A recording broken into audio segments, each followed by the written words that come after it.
ahora sí, y produce un calor, QH.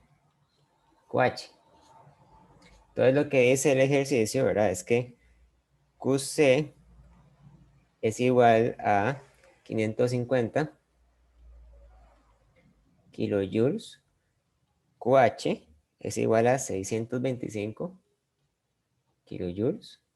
Entonces, por lo tanto, el valor absoluto de QC más el trabajo es igual al valor absoluto de QH. Entonces el trabajo es igual a QH menos QC. 625 kilojoules menos 550 kilojoules. Y entonces el trabajo es igual a 75 kilojoules, ¿verdad? La diferencia entre las dos. Muy bien, ahora vamos con la parte A, ¿verdad? En la parte B nos dicen calcule la eficiencia o calcule el coeficiente de rendimiento.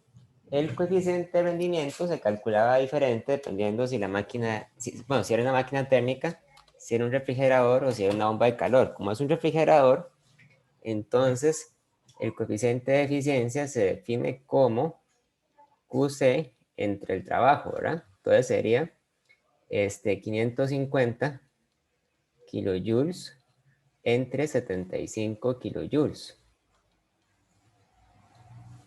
Y eso es igual a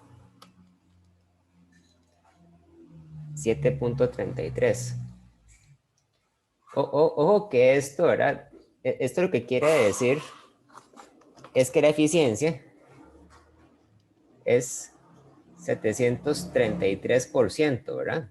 Porque lo que uno calcula es el coeficiente fraccionario, pero después se puede convertir a porcentaje, simplemente multiplicando por 100. Entonces serían 733%. Entonces vean que el refrigerador es una máquina térmica que perfectamente puede tener una eficiencia mayor al 100%. A diferencia de la máquina térmica que se usaba para producir trabajo, esa máquina térmica nunca tiene una eficiencia mayor al 100%, pero un refrigerador sí.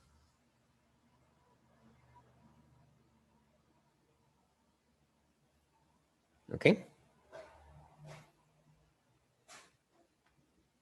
¿Una pregunta, dudas?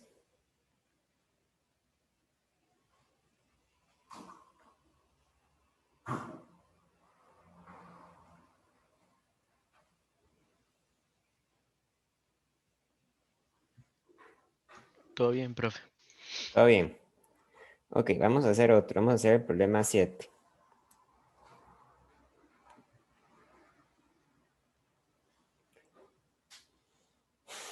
Dice, una de las máquinas térmicas más eficientes jamás construidas es una turbina de vapor en el valle del río Ohio que funciona entre 1870 grados Celsius y 430 grados Celsius con energía del carbón. O sea, es una máquina que agarra, que agarra el calor que se produce de la quema de carbón y produce trabajo, ¿verdad? Calcule A, ¿cuál es la eficiencia, la máxima eficiencia teórica? Y B, la eficiencia real de la máquina es del 42%. ¿Cuánta potencia mecánica entrega la máquina si admite 1.4 por 10 a la 5 joules de energía cada segundo de su depósito caliente? Entonces, la máquina que nos describen, ¿verdad? O sea, independientemente del funcionamiento real que tenga, es una máquina que agarra, ¿verdad? Un calor QH, produce un trabajo y expulsa un calor QC de salida, ¿verdad? Ahora, el calor QH, perdón, el calor QH lo saca de un depósito que está a temperatura TH, que según el texto, ¿verdad? Es 1870 grados Celsius. Y el calor residual lo tira a un depósito que está a temperatura TC de 430 grados Celsius. Y bueno, ahí no sabemos cuánto trabajo hace, ¿verdad? Pero lo que dice es, bueno, en la parte A dice ¿Cuál es la eficiencia? ¿Cuál es la eficiencia, la máxima eficiencia teórica, verdad? Entonces, para poder calcular la máxima eficiencia teórica, nosotros vamos a suponer que es una máquina de Carnot. ¿Verdad? Aquí la palabra clave es suponer, porque en realidad la máquina no es una máquina de Carnot y probablemente tampoco es una máquina que siga el ciclo de Carnot. El ciclo que sigue puede ser totalmente distinto. Pero vamos a suponer que es una máquina de Carnot porque la máquina de Carnot es la que tiene la máxima eficiencia teórica, ¿verdad? No hay ninguna máquina que pueda ser más eficiente que una máquina de Carnot. Y cuando tenemos una máquina de Carnot, la eficiencia se puede calcular con la fórmula de 1 menos TC entre TH, ¿verdad? Pero ojo, esta fórmula solo sirve en una máquina de Carnot. Si la máquina no es de Carnot, esta fórmula no es válida, ¿verdad? Y donde se sobreentiende que las temperaturas están en Kelvin. Entonces, TC eran 430 grados Celsius, le sumamos 273.15 Kelvin y eso da 703, ¿verdad? 703.15 Kelvin. Y la temperatura TH es 1870 grados Celsius. Le sumamos entonces 273.15 y eso es igual a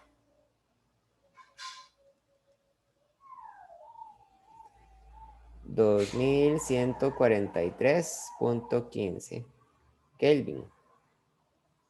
Entonces la eficiencia de la máquina de Carnot teórica sería 1 menos 703.15 dividido entre 2143.15. Y eso es 1 menos, entonces, 703.15 entre 2143.15. Eso es igual a 0.67, ¿verdad? O sea, eso es igual a 67% de eficiencia. Ninguna máquina puede ser más eficiente que eso si está funcionando entre esas dos temperaturas. Pero ven que justamente la pregunta B dice, la eficiencia real de la máquina es del 42%, ¿verdad? La eficiencia real es menor porque la máquina realmente no es una máquina de Carnot. El ciclo termodinámico que sigue no es el de Carnot, entonces la eficiencia puede ser hasta mucho menor. ¿Cuánta potencia mecánica entrega la máquina si admite 1.40 por 10 a la 5 joules de energía cada segundo de su depósito caliente? Entonces, tenemos que la eficiencia es del 42%. Vamos a escribir como 0.42, ¿ok? 0.42 como una fracción. Y cada segundo, el trabajo que produce, perdón, es de 1.40 por 10 a la 5 joules. Entonces, para una máquina térmica, la eficiencia la calculábamos como el trabajo dividido entre el valor absoluto de QH.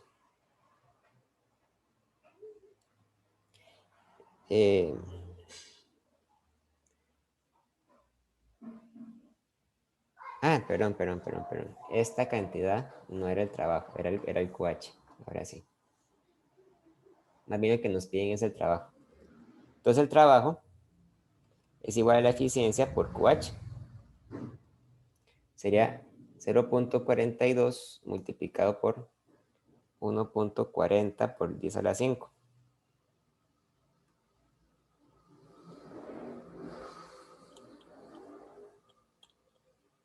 Eso es igual a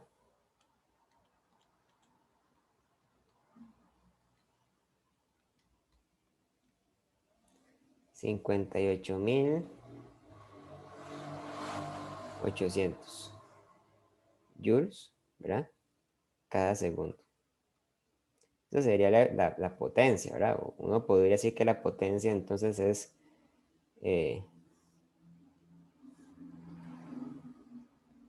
5.880 watts.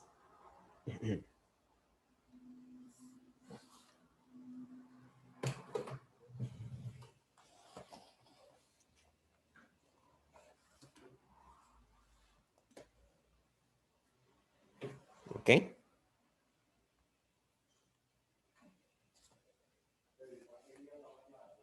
¿Preguntas, dudas? Una pregunta, sí. ¿Sí? La máquina de Carnot siempre refleja una máquina térmica. No, una máquina de Carnot, o sea, vamos a ver, una máquina térmica puede ser una máquina de Carnot, pero también puede no ser una máquina de Carnot, ¿verdad? Una máquina térmica es una máquina de Carnot cuando asumimos que tiene la máxima eficiencia posible que puede alcanzar. Cuando la máquina térmica no alcanza la eficiencia de la máquina de Carnot es porque sigue otro proceso termodinámico. Entonces no se llama máquina de Carnot, se llama motor de diésel, motor de Otto, hay un montón de tipos. Pero cada uno de ellos se caracteriza por tener una eficiencia menor a la máquina de Carnot. Y otra cosa que hemos mencionado es que la máquina de Carnot no es una máquina real. O sea, es imposible fabricar una máquina que obedezca literalmente al pie de la letra lo que dice la máquina de Carnot. Entonces, una máquina real nunca va a tener una eficiencia igual a la máxima eficiencia teórica. Siempre va a ser menor. ¿Ok? Entonces, digamos, es más que compararme la idea. Ujú. Siempre, no sé cómo explicarlo, o sea, lo modelamos alrededor de eso. Quiere decir que, digamos, un refrigerador no puede tener una eficiencia máxima. Ah, no, pero es que acuérdese que el refrigerador es distinto.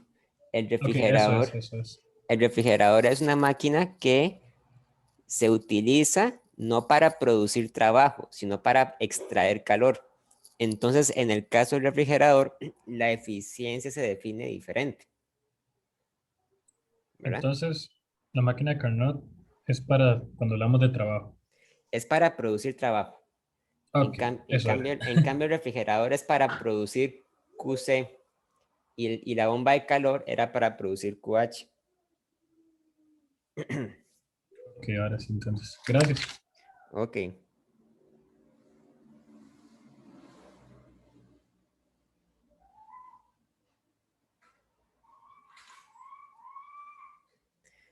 Vean este. Vamos a hacer el problema 17, que es justamente de una bomba de calor, que es la otra máquina que hemos visto en clase.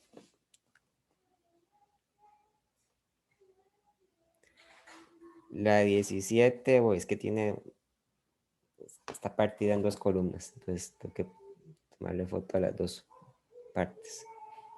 Ok, la pregunta dice, la bomba de calor que se ilustra en la figura es en esencia un acondicionador de aire instalado hacia atrás.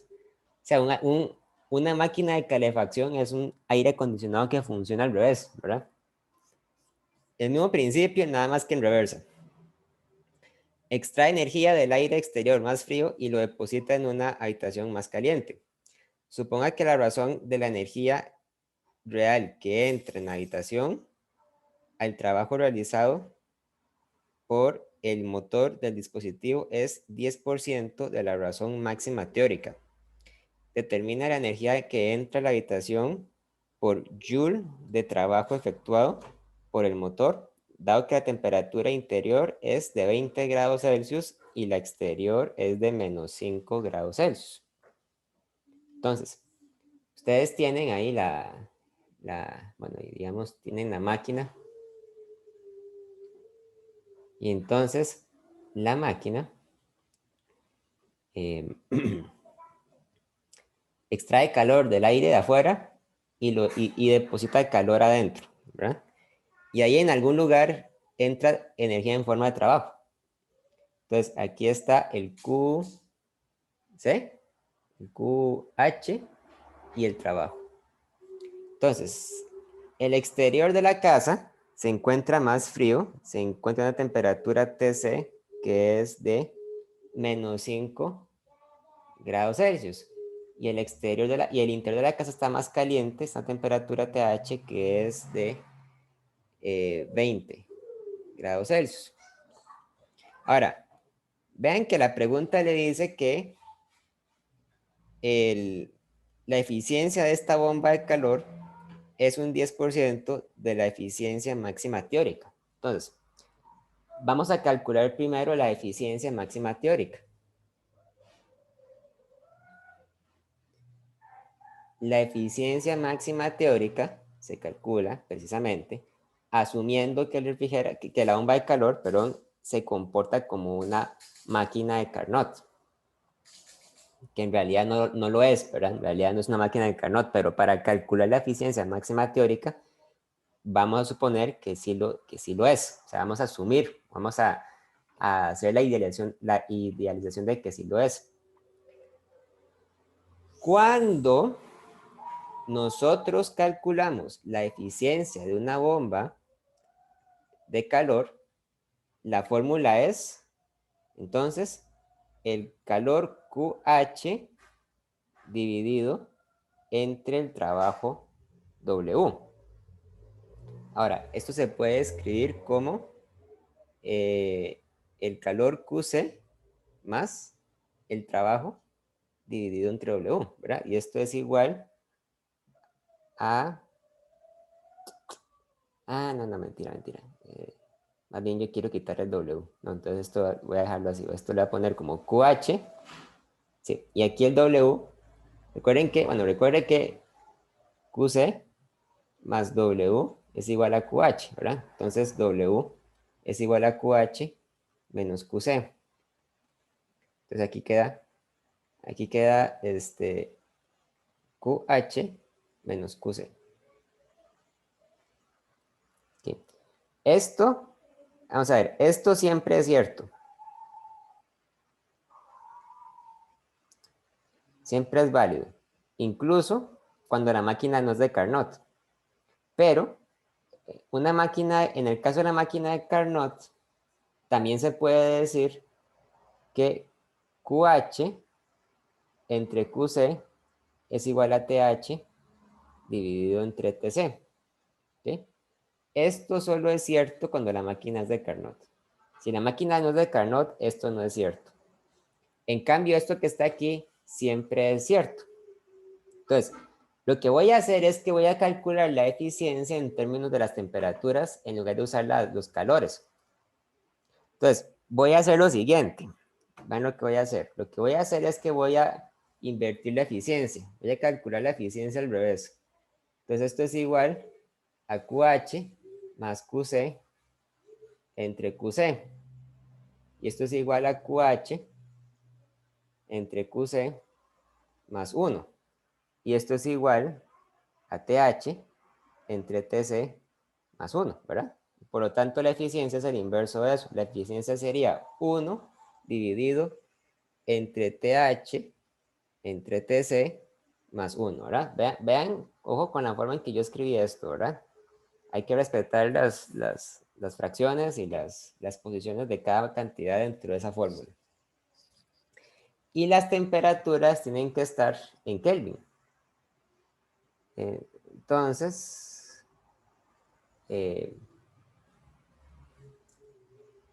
bueno, entonces, vamos a hacer un poco de espacio por acá. Entonces, TH es 20 grados más 273.15.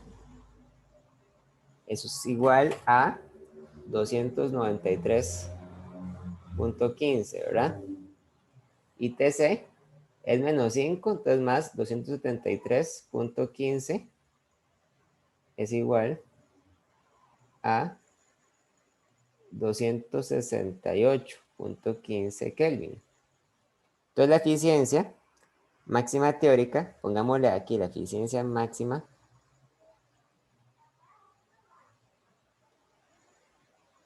sería 1 dividido entre 293.15 dividido entre 268.15 más 1, ¿verdad? Entonces eso da,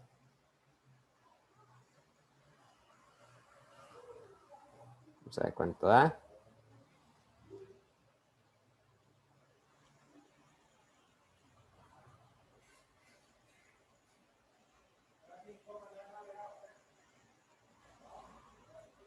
Eso da... Ay, perdón, aquí me equivoqué. Aquí me equivoqué porque esto es un menos, ¿verdad? Esto es un menos.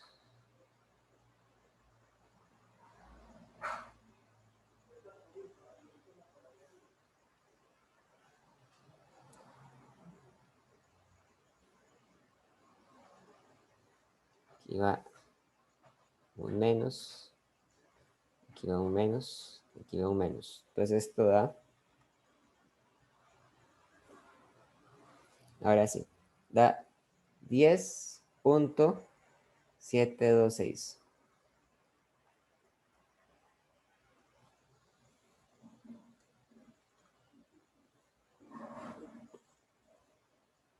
Y ahora sí, la pregunta lo que nos dice es que la eficiencia real es un 10% de la eficiencia máxima teórica. Entonces, para calcular la eficiencia real, yo tengo que sacar el 10% de esto, ¿verdad? Diremos que la eficiencia real es un 10% de la eficiencia máxima. Entonces, la eficiencia real es la eficiencia máxima dividido entre 10, ¿verdad? O sea, sería 0.1 veces 10.726. Entonces, la eficiencia real es 1.0726.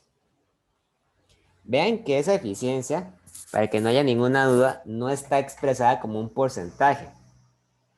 Decir que la eficiencia real es 1.0726 es equivalente a decir que la eficiencia real era de un 107%, 0.26. O sea que la eficiencia del refrigerador, aunque no sea la máxima teórica, sigue siendo, a pesar de todo, mayor al 100%. El refrigerador no, pero en la bomba de calor. Lo cual nos dice que en el caso de la bomba de calor, la eficiencia sí puede ser mayor al 100%.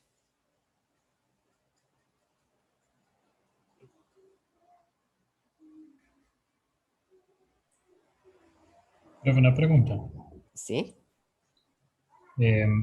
Cuando nosotros hicimos el cambio de, bueno, pasamos eficiencia a la -1 para poder darle vuelta, Ajá. no debería haber quedado QH abajo.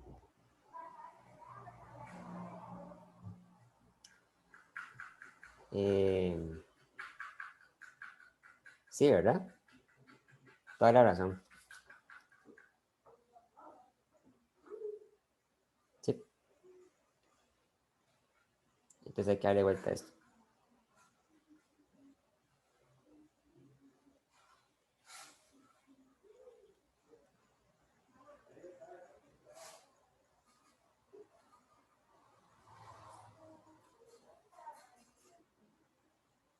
Aquí, sí, toda la razón. Aquí sería, arriba sería QC y abajo QH. Entonces aquí sería TC entre TH. TC entre TH. Y aquí sería, entonces, 268.15 entre 293.15. Toda la razón. Muchas gracias. Y entonces esto no da esto da otra cosa. Esto da...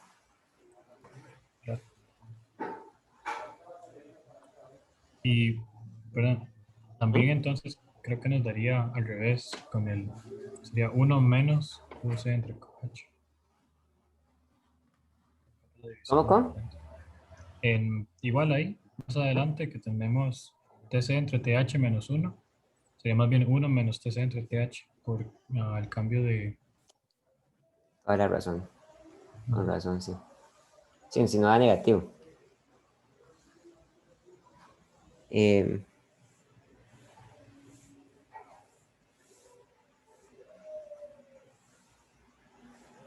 sí, sería 1 menos... aquí.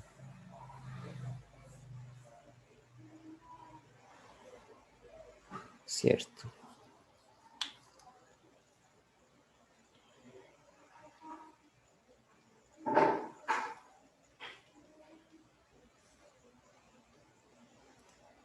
Entonces sería 1 menos 268.15 entre 293.15. Kelvin, Kelvin. Bueno, y eso da entonces 11.74, más o menos. Entonces la eficiencia real es 0.1 veces la eficiencia máxima. Y aquí sería 11.74 veces 0.1, entonces es 1.174. Ahí está. Ok, gracias. Bueno, y entonces la parte que sigue dice, determine la energía que entra a habitación por joule de trabajo efectuado por el motor. No, mentira.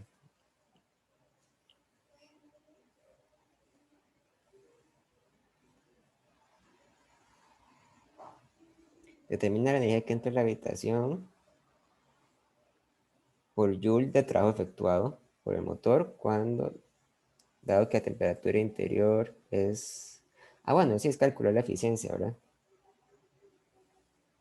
No, sí, sí, correcto. Es calcular QH entre trabajo. Ahí está. Sí, esta sería la solución.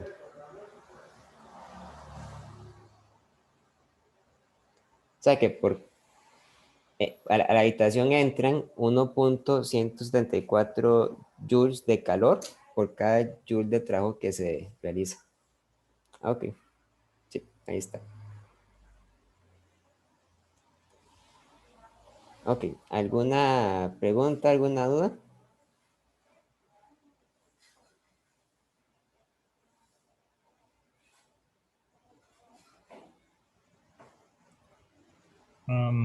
Entonces eso quiere decir, entonces eso es QH, ¿verdad? Lo que está entrando, que entra un 1.174 joules por cada joule de trabajo.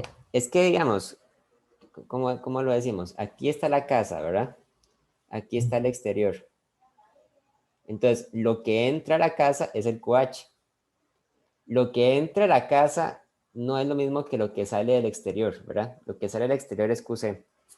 Y lo que entra a la casa es QH. Entonces, cuando Ok, dice determina la energía que entra a habitación, se refiere al QH. ok, sí, creo que esa era mi pregunta. Y con la relación de QC más W podríamos despejar QC entre B. También se podría despejar QC a partir de esa relación, ¿verdad? Ok, gracias. Muy bien, gracias.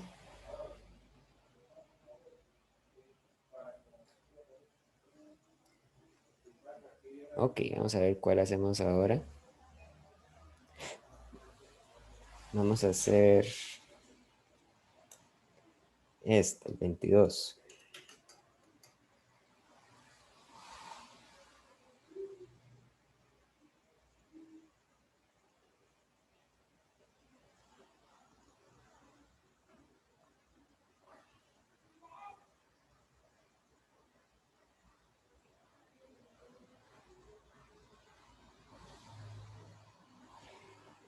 Dice, un vaso de espuma de poliestireno contiene 125 gramos de agua caliente a 100 grados Celsius.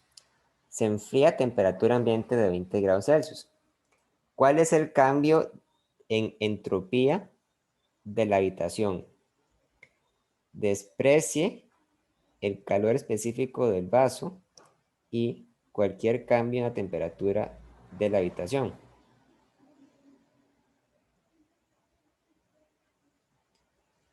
¿Cuál es el cambio en entropía de la habitación? Ok.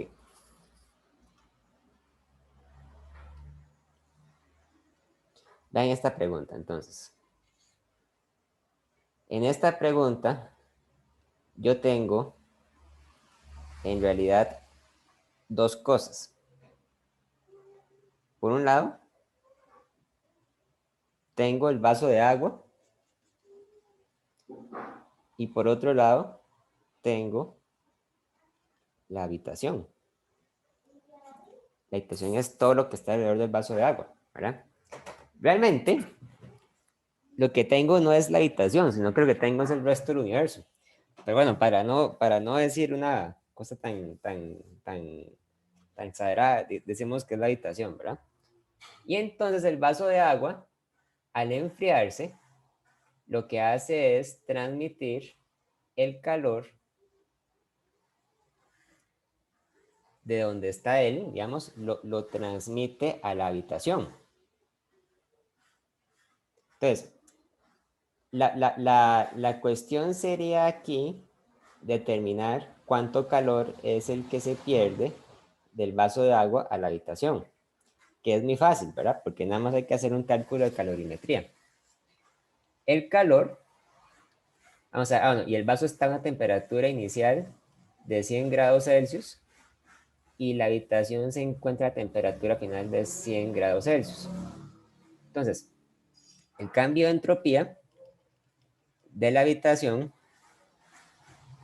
se puede calcular como delta S igual a la integral de dq entre t. Ok, pero vean lo que dice la pregunta. La pregunta dice, ¿cuál es el cambio en entropía de la habitación? Desprecie el calor específico del vaso y cualquier cambio de temperatura de la habitación. O sea que durante el tiempo en que el vaso se está enfriando, la temperatura del vaso cambia, ¿verdad? Pero la temperatura de la habitación no.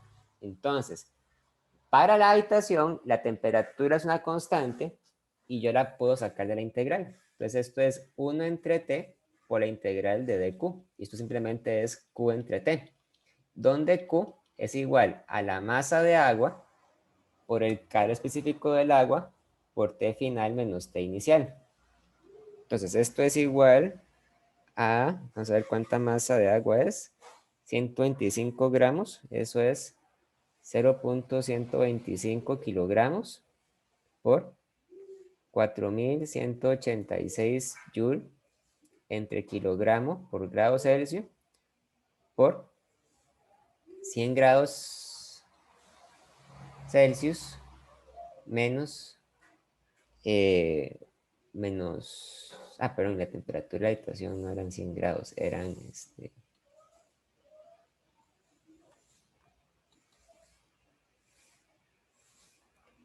20, ¿verdad? Okay. Aquí me hice un enredo con el t final y el t inicial. Lo que voy a hacer es calcular nada más el valor absoluto de esto. Entonces sería el valor absoluto de esto. Ahí sí sería 100 menos 20, queda positivo. Entonces el calor tiene una magnitud de 0.125 por 4.186 por 100 menos 20 es 41.860 joules, ¿verdad? Ahora, la temperatura de la habitación, si la pasamos a Kelvin, serían 293.15 Kelvin. Y entonces el cambio de entropía sería de 4.186, 41.860 joules divididos entre 293.15 Kelvin. Y eso da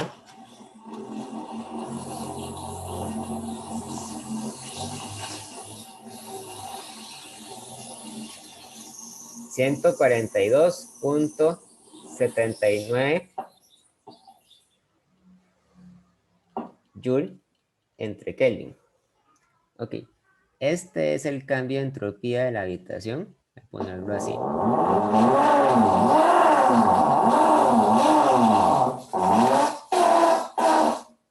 Ok, como Están construyendo su casa, profe. Sí, disculpen el ruido.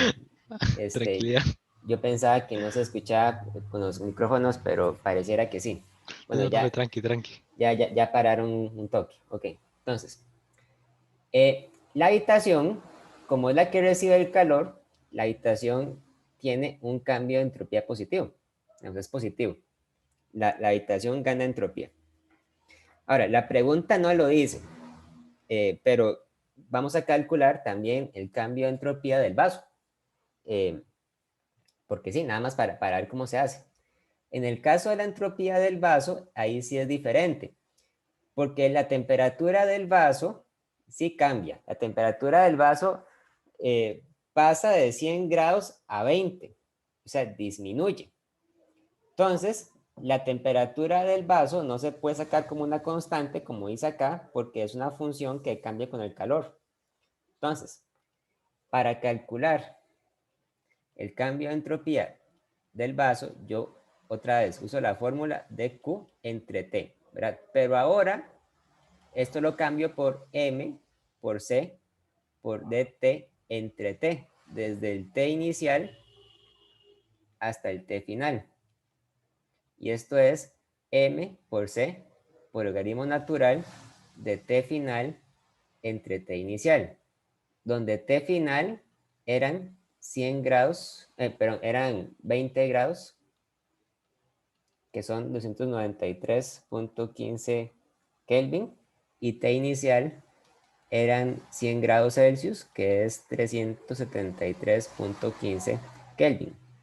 Vean que el T final es menor que el T inicial, porque el vaso de agua se está enfriando, ¿verdad? Está perdiendo temperatura. Entonces, el cambio de entropía del vaso es igual a la masa, que es 0.125 kilogramos por el cargo específico, que es 4186 joule entre Kelvin, por el logaritmo natural de 293.15 Kelvin entre 373.15 Kelvin.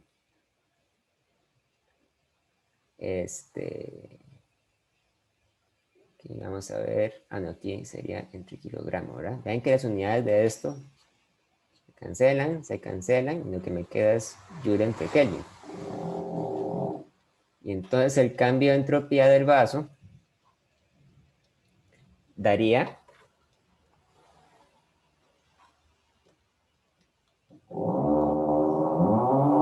perdonen.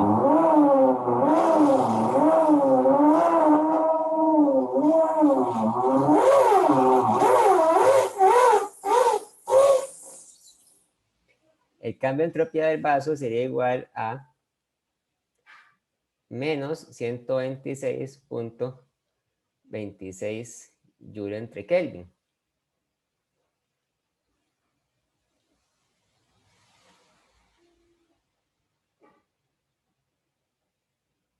Está negativo, ¿verdad? Puede dar negativo, no hay nada extraño en eso. De hecho, da negativo porque el vaso es el que está perdiendo calor, ¿verdad? El vaso es el que está perdiendo calor. Entonces, cuando un cuerpo pierde calor, también pierde entropía, ¿verdad?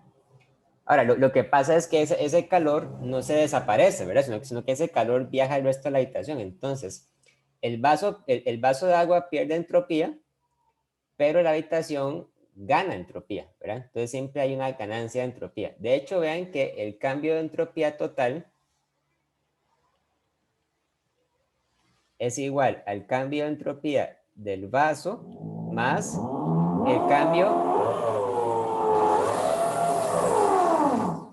y el cambio de entropía de la habitación. Profe,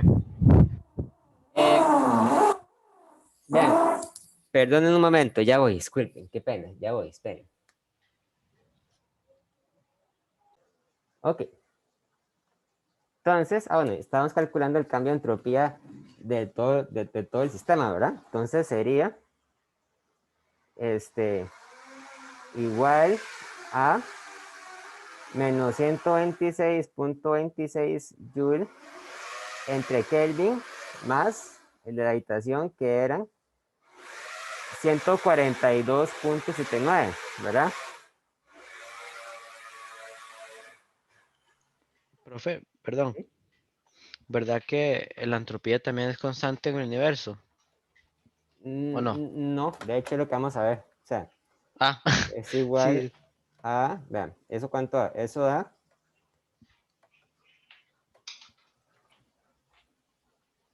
16.53 Joule entre Kelvin. Positivo, ¿verdad? Entonces, esto es lo que aumenta la entropía en el universo. Vamos, el cambio de entropía del universo. ¿Verdad? O sea, el vaso de agua perdió entropía, pero la habitación ganó más entropía de la que perdió el vaso de agua. Entonces, el universo aumenta de entropía. Porque siempre la entropía que se produce, digamos, siempre es mayor a la que se pierde. Entonces, aunque alguien haya perdido entropía, siempre va a haber otra persona u otro sistema que gana más entropía de la que se perdió. Entonces, no es, digamos, no es imposible que un cuerpo pierda entropía. De hecho, puede suceder, ¿verdad? Pero lo que sucede es que siempre que hay una pérdida de entropía, tiene que haber una ganancia de entropía por otra parte, y que es mayor. Ya voy, perdón, denme un momento. Vamos a hacer el problema 18.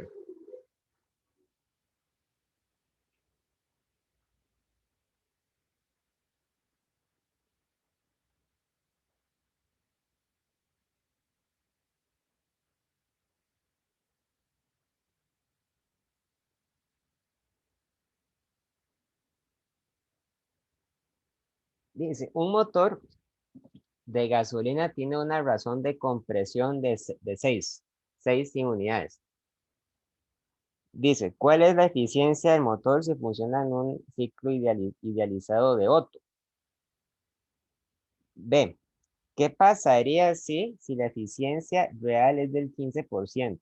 ¿Qué fracción de combustible se desperdicia como resultado de fricción y pérdidas de energía por calor que se podrían evitar en un motor reversible? Suponga combustión completa de la mezcla de aire y combustible, ¿verdad? Entonces, bueno, el concepto de razón de compresión, ¿verdad? Tiene sentido cuando uno recuerda cuál era la fórmula para el ciclo de Otto, ¿verdad? Ahora, la fórmula en el ciclo de Otto era la fórmula 21.9 del texto. La fórmula 21.9 decía que la eficiencia es igual a 1 menos 1 entre el volumen 1 entre el volumen 2 elevado a la gamma menos 1. Y recuerden que el ciclo de Otto, en un diagrama de presión-volumen, se ve de esta forma, ¿verdad? Teníamos dos curvas isotérmicas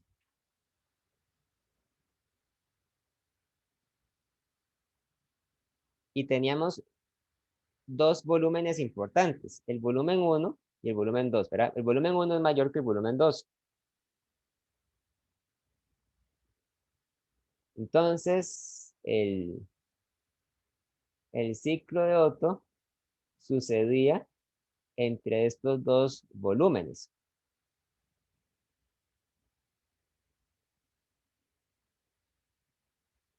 Sigue ahí, digamos.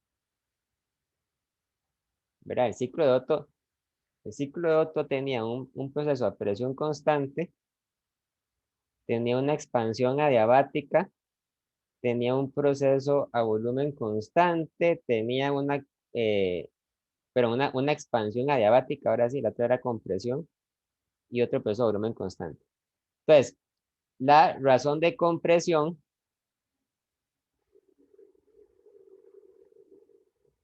simplemente se refiere a volumen 1 entre volumen 2. Y eso es igual a 6.0, lo que dice la pregunta, ¿verdad? Vean que la razón de compresión siempre es mayor a 1. Luego, la pregunta dice, para estos problemas, supongo que el gas en la máquina es diatómico. Entonces, gamma es igual a 1.40. Y entonces, la eficiencia del motor en un ciclo idealizado de Otto es igual a 1 menos 1 entre 6, bueno, 6.00 elevado a la 1.40 menos 1. ¿Verdad? Es lo que está acá. Entonces, la eficiencia del ciclo idealizado de Otto es, ¿cuánto es? 0.512 aproximadamente. O sea que la eficiencia máxima, digámosle aquí eficiencia máxima, sería de 51.2%, ¿verdad? Ahora, la eficiencia teórica máxima de un motor se puede calcular asumiendo que el motor es un motor de Carnot, ¿verdad? Una máquina de Carnot. Pero la pregunta, ojo con la pregunta. La pregunta lo que decía es, ¿cuál es la eficiencia del motor si funciona en un ciclo de Otto idealizado? O sea, dice en un ciclo de Otto, no en un ciclo de Carnot, ¿verdad? Entonces, la eficiencia máxima de un motor de Otto es diferente y es menor a la eficiencia máxima de un motor de Carnot, ¿verdad? O sea, el motor de Otto no tiene la eficiencia máxima posible, sino es el motor de Carnot. Pero uno puede calcular la eficiencia máxima de un motor de Otto usando esa fórmula que aquí en el libro. Después la pregunta B dice, ¿qué pasaría si la eficiencia real es del 15%? ¿Qué fracción del combustible se desperdicia como resultado de fricción y pérdidas de energía por calor que se podrían evitar en un motor reversible? Suponga combustión completa de la mezcla de aire combustible. Okay, entonces hay que ver de qué manera se relaciona la cantidad de combustible con el calor que se produce.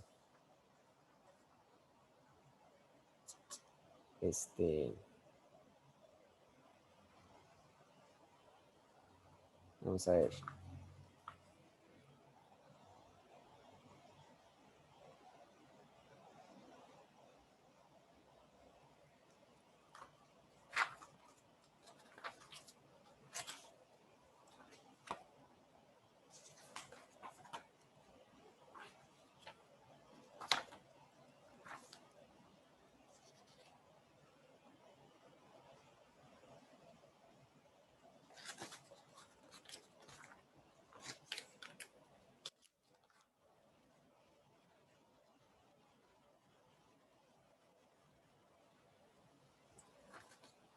Ok, déjenme buscar ahora más tarde esa fórmula porque de hecho no estoy seguro cómo se calcula el calor por combustible.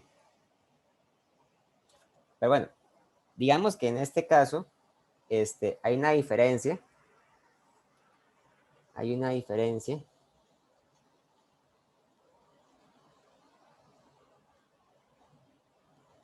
entre la eficiencia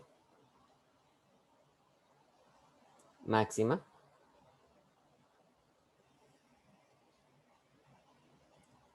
que era del 51.2% y la eficiencia real que era del 15%. Déjenme buscar ahora más tarde cómo se calcula el calor por combustión, si no estoy seguro cómo se hace. Ok. Vamos a hacer otro problema.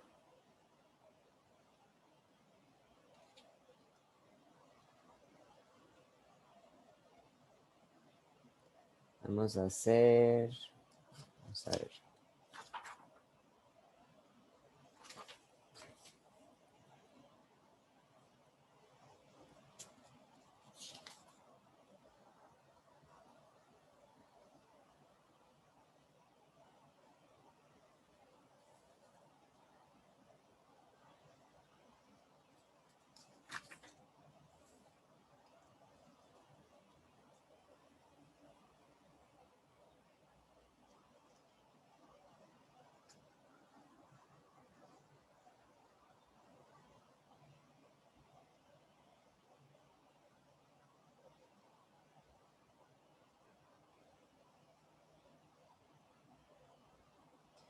Hagamos el problema 23.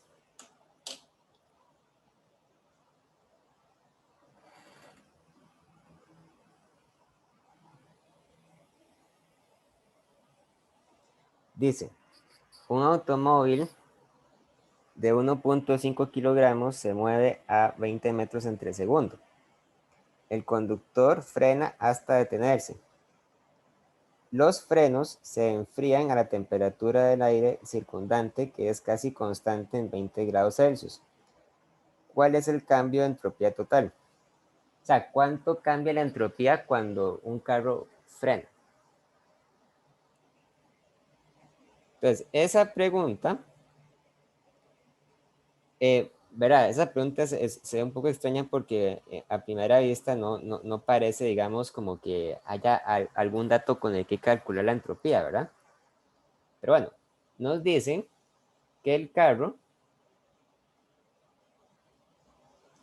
se movía con una velocidad inicial de 20 metros entre segundo y cierto tiempo después el carro se detiene, velocidad final. Y la masa del carro siempre es constante y es igual a 1500 kilogramos. Entonces, durante todo este proceso, la temperatura de la calle es igual a 20 grados Celsius y es constante.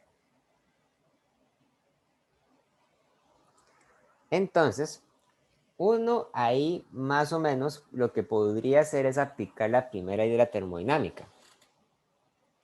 La primera ley dice que el cambio de energía interna es igual al calor recibido más el trabajo recibido. Pero, como la temperatura es constante, entonces el cambio de energía interna es pequeño o es prácticamente igual a cero. Por lo tanto, el calor recibido es igual al negativo del trabajo. Y ahora, ¿cómo se calcula el trabajo? Para calcular el trabajo utilizamos el teorema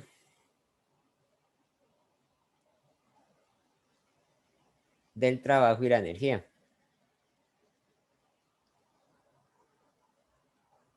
que dice que el trabajo es igual a la diferencia en energía cinética, K final menos K inicial.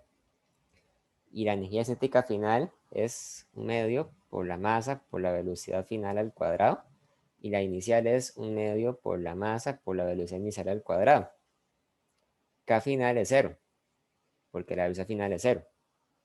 Entonces esto es igual a menos un medio por 1500 kilogramos por 20 metros entre segundo a la 2. Y eso es igual a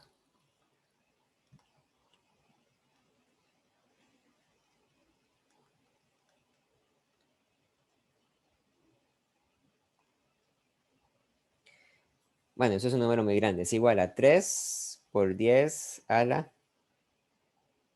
5 joules, ¿verdad? Negativos. Entonces, el cambio de entropía es el calor recibido entre la temperatura, porque la temperatura en este caso es una cantidad constante. Y esto es igual a... bueno, y el calor, ¿verdad? Y el calor es igual a menos el trabajo.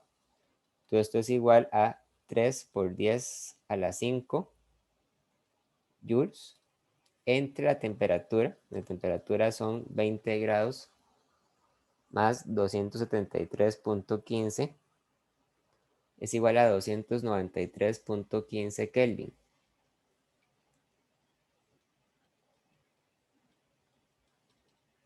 Y eso es igual a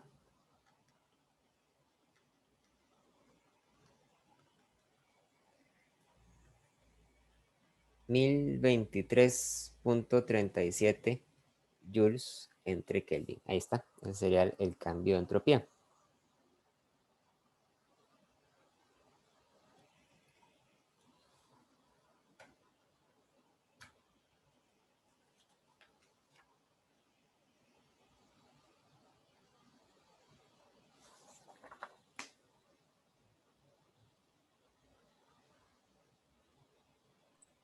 Una pregunta. ¿Sí? Entonces, según la primera ley, cuando la temperatura es constante, el cambio de la energía interna tiende a cero. O podemos asumir que O es sea, cero. no es según la primera ley, pero digamos, casi siempre se asume que eso pasa porque eso es lo que haría un gas ideal. Ahora, en realidad, la calle, ¿verdad? Y los gases no son gases ideales en realidad, pero es una aproximación que uno puede hacer, que el cambio de energía interna es pequeño o es casi que igual a cero cuando la temperatura es constante. Ah, ok. ¿Ok? Hagamos el 26. Este está bonito.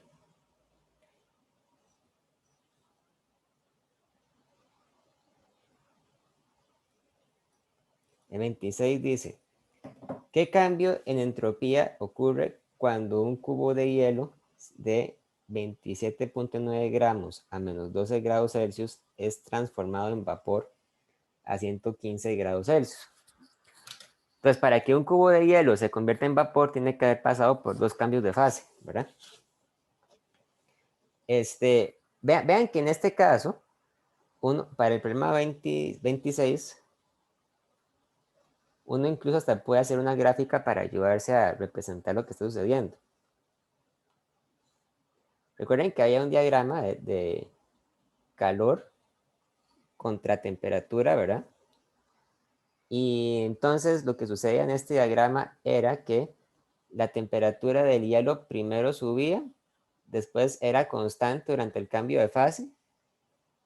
Bueno, pero lo estoy poniendo al revés. Esto sería, aquí sería temperatura y aquí es calor, ¿verdad? Después la temperatura sube cuando es líquido, después es constante mientras se evapora y luego sube otra vez cuando es gaseoso.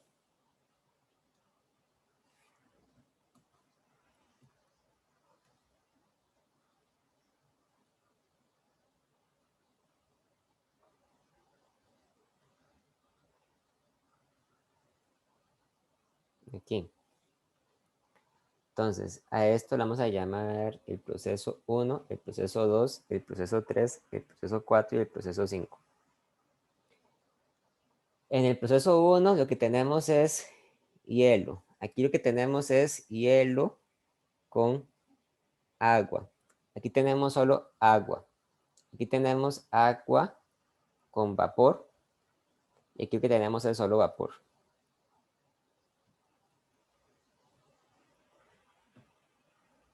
Y las temperaturas importantes acá, ¿verdad? Serían los 0 grados Celsius y los 100 grados Celsius, que es cuando suceden los cambios de fase. Entonces, para el primer proceso, cuando el hielo se calienta de menos 12 grados Celsius a 0 grados Celsius, entonces lo que usamos es la fórmula para la entropía de una sustancia que está cambiando la temperatura, ¿verdad? Que ya hemos usado mucho, que es la masa por el calor específico, en este caso de hielo, por el logaritmo natural de T final entre T inicial, donde en este caso T final serían 0 grados Celsius y T inicial serían menos 12. Bueno, hay que convertir todo a Kelvin, ¿verdad? Entonces, menos 12 grados serían 273.15 menos 12.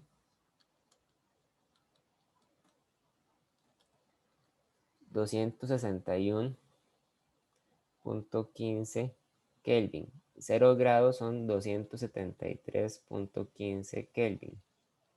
100 grados son 373.15 Kelvin.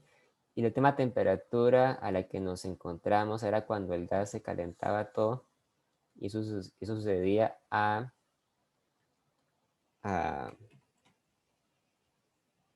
115 Celsius. Entonces aquí 115 grados Celsius es igual a 388.15 Kelvin, ¿verdad? Ok, y el calor específico del hielo, según el libro, en el capítulo 19, era igual a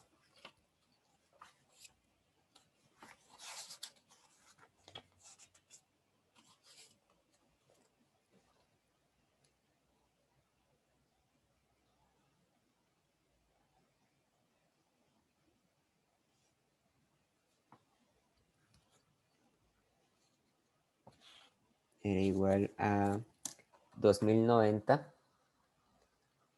Joule entre Celsius. Calor específico del agua era 4186 Joule entre Celsius. El calor de fusión del agua es 3.33 por 10 a la 5 Joule entre kilogramo. Bueno, aquí sería entre kilogramo entre kilogramo. Y el calor de vaporización del agua era igual a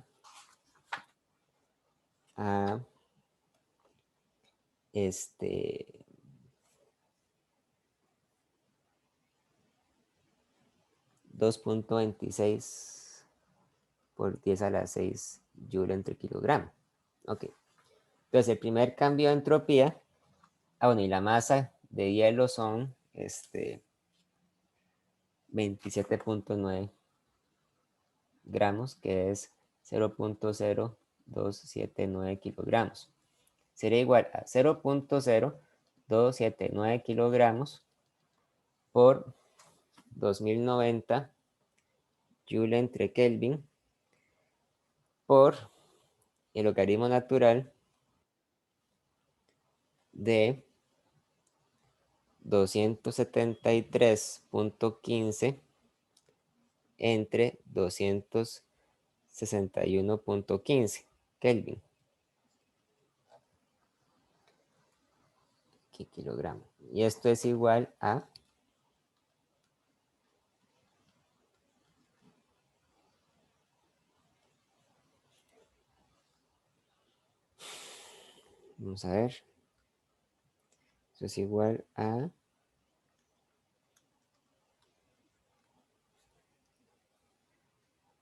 2.62 Joule entre kilogramo. Ahora, el proceso 2 es a temperatura constante. Entonces, en este caso, el cambio de entropía es simplemente el calor entre la temperatura. Entonces, el calor aquí sería la masa de hielo por el calor de fusión, ¿verdad? Entre T. Aquí sería 0.0279 kilogramos por el calor de fusión, que es 3.33 por 10 a la 5 joules entre kilogramo, entre la temperatura, que son 0 grados Celsius, pero hay que pasarlo a Kelvin, obviamente, si no aire infinito, sería 273.15 Kelvin. Y eso es igual a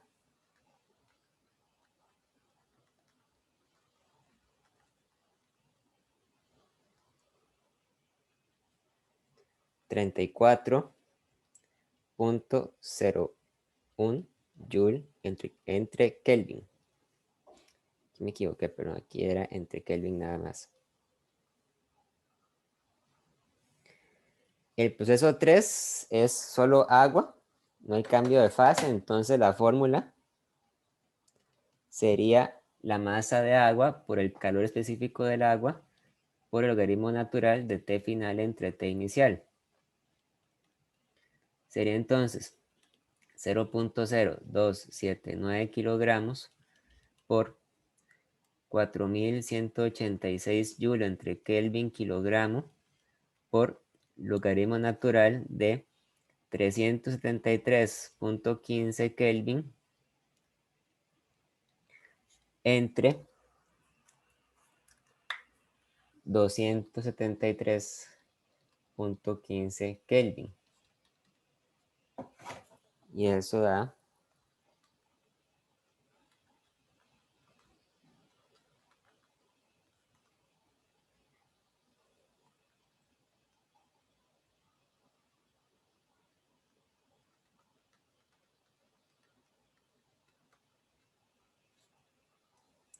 36.43 Joule entre Kelvin.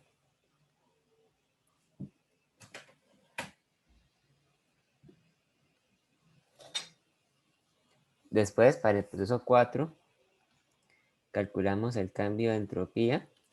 Es un cambio de fase, entonces sería la masa por el calor de vaporización entre T.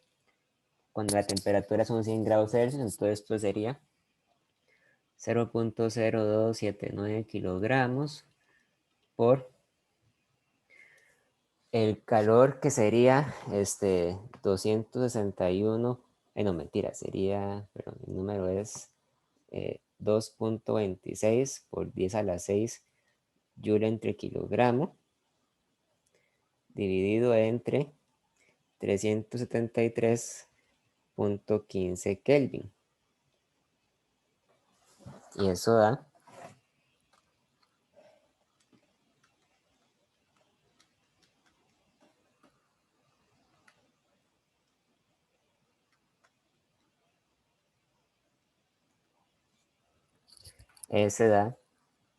168.98 Joule entre Kelvin. Cada vez da más grande, ¿verdad? Bueno, y por último, aquí me olvidé anotar ese dato, el calor específico del vapor. En muchas referencias se toma como si fuera aproximadamente igual a, vamos a ver, a 2010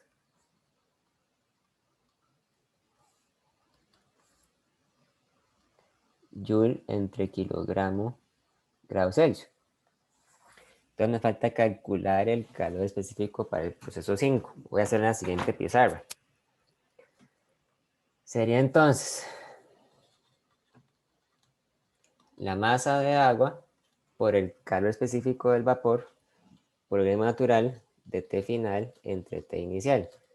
La masa es la misma, es 0.0279 kilogramos. El calor sería 2010 Joule entre kilogramo Kelvin. Y aquí sería el ritmo natural de, entonces, T final serían 388.15 Kelvin y T inicial 373.15 Kelvin.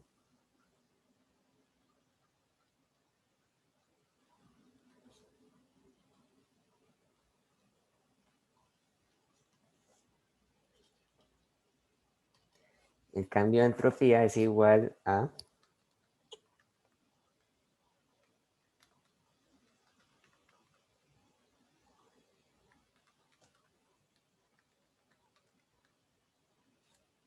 4.6 Joule entre Kelvin. Y finalmente, el cambio de entropía total sería el cambio de entropía 1 más el cambio de entropía 2 más el cambio de entropía 3 más el cambio de entropía 4 más el cambio de entropía 5. Vamos a ver cuánto da la suma de todos. Entonces, el cambio de entropía 1 es 2.62. El 2 es 34.01. El 3 es 36.43. El 4 es 168.98. Y ahora el cambio de entropía número 5 es igual a 4.6. Aquí voy a marcarlos con color rojo para que se vean bien. Pues cuando vean las notas los pueden encontrar, ¿verdad? Entonces esto da 246.64 Joule entre Kelvin. Ese sería el aumento de entropía que sufre el agua cuando cambia, ¿verdad? Desde hielo hasta gas. En esas condiciones. ¿Ok? ¿Alguna pregunta? ¿Alguna duda?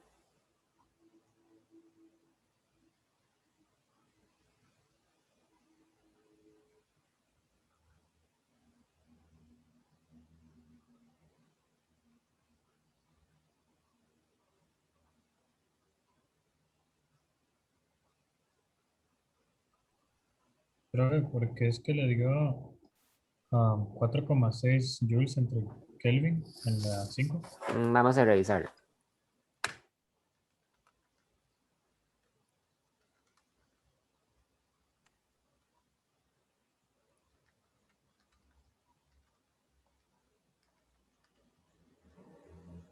¿A usted cuánto le dio? 2,21. Ok, sí, da eso. Ok.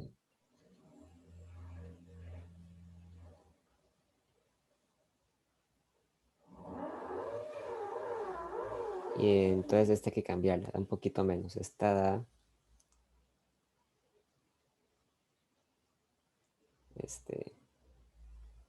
¿Cuánto era? 246.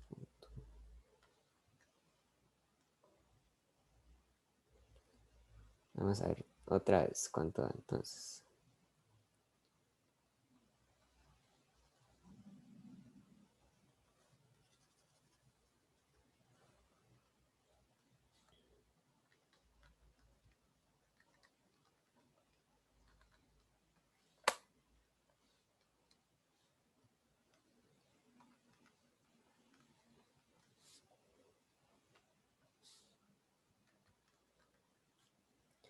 $244.24 Joule entre kilogramo.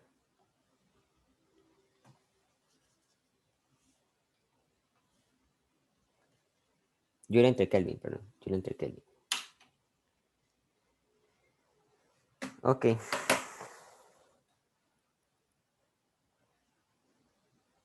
¿Alguna pregunta? ¿Alguna duda?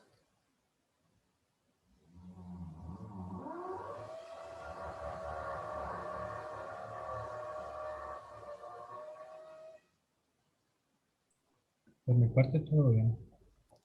Está bien. Ok. Bueno, si quieren, dejémoslo hasta acá para que vayan y aprovechen desde ahora para hacer el quiz, ¿verdad?